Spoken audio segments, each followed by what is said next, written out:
Hi there, it's Professor Stewart, and welcome to my screencast for the persuasive research essay and the essay, the sample essay that I have to show you. So we have come a long way. We've written academic essays, annotated bibliographies, movie reviews. You've done some great work with digital composition, podcasts, videos, screencasts. So you've earned your place here. We're ready to get started on our final big project. And so what we have here is a 6-paragraph persuasive essay defending and arguing your thesis. And so this one is going to be a little more complicated than most of the other writing we've done, in that you need to consider not only your own argument but the argument on the other side. And so let's jump into what is the process going to look like here. Should be no surprise. We have obviously the mind map, outline, and drafting, but in addition, I'm going to ask you to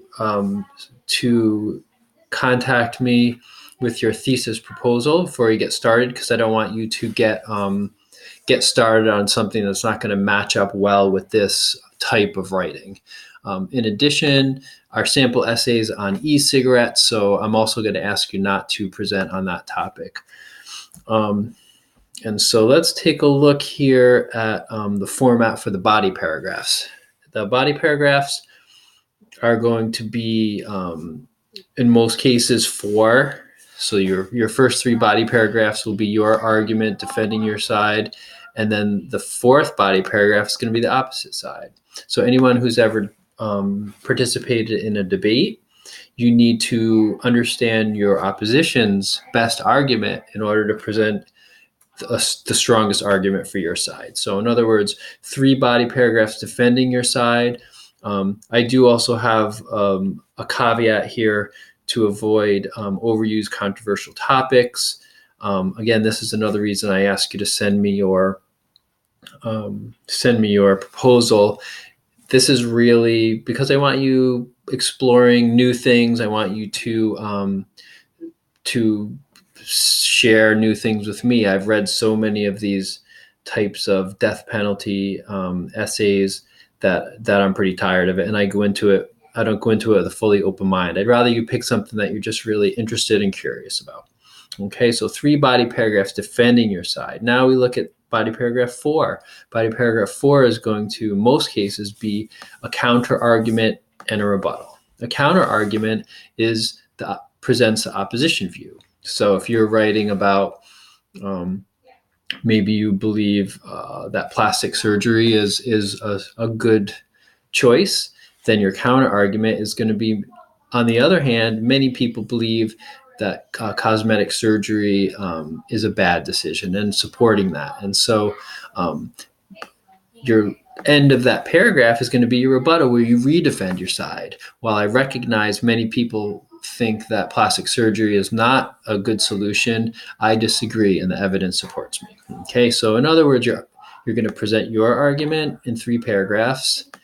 The counter argument, what do other people think, and the rebuttal is redefending your side. In some cases, you might do 3 body paragraphs defending, 1 body paragraph counter, and you might do a new body paragraph for your rebuttal. It's up to you. Okay, each body paragraph is going to have a source. Okay, so you're going to be using at least 1 sentence quotation. Again, don't overdo it. Whenever you include a quotation, do 1 sentence at a time. You don't need big chunks, because the quotation's there to support your ideas and not the other way around. Okay, so that's the way the body is going to look. 3 to 4 pages.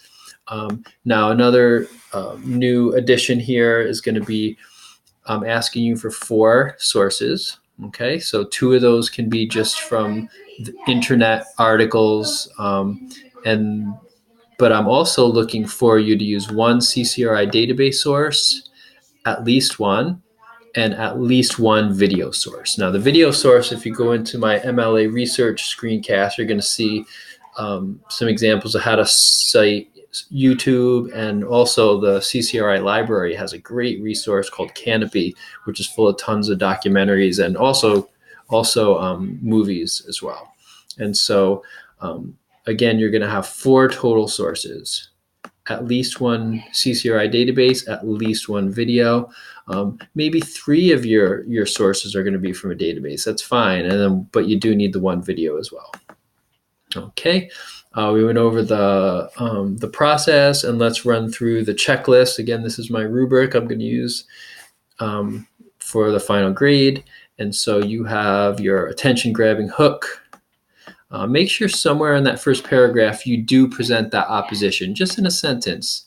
Many people believe cosmetic surgery is a bad decision, but my research shows me otherwise. And your thesis, a nice clear thesis statement. You guys have been doing such great work this semester that should be easy for you. Your body paragraphs, which we went over, and then your conclusion. Again, you do want to somewhere in there just restate the counter argument or the opposition argument.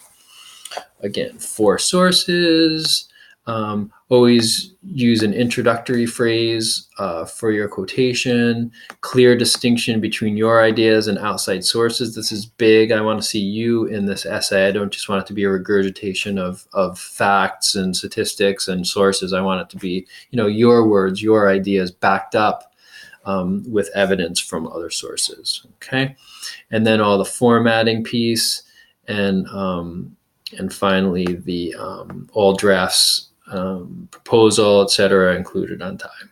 All right, so that's what this paper is going to look like. Now let's jump over to an example. And so this is an essay that a student wrote last semester, and I thought it was a good example. And so let's take a look at it. Remember, you need your page number and last name at the top of each page. You insert it. Again, if you have any questions about that, you can go to the Tech How-To button. Your heading,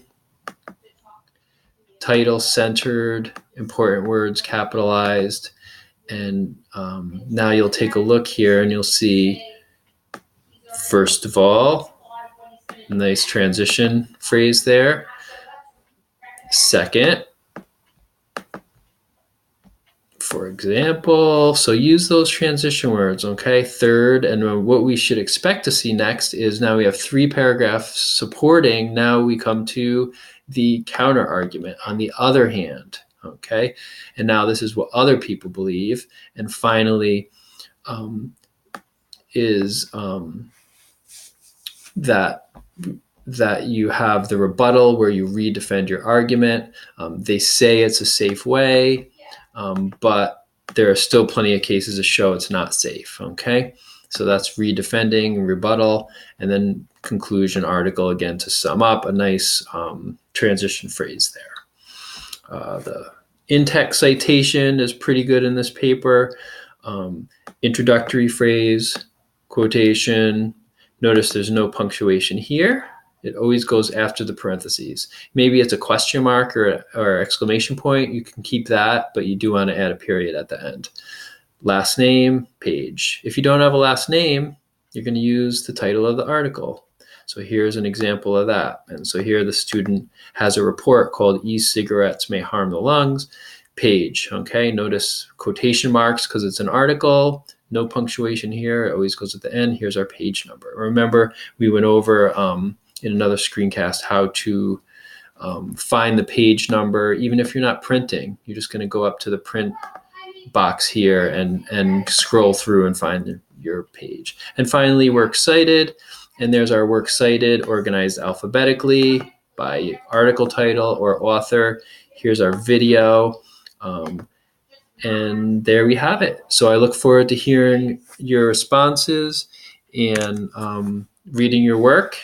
And thank you for listening. Have a great day.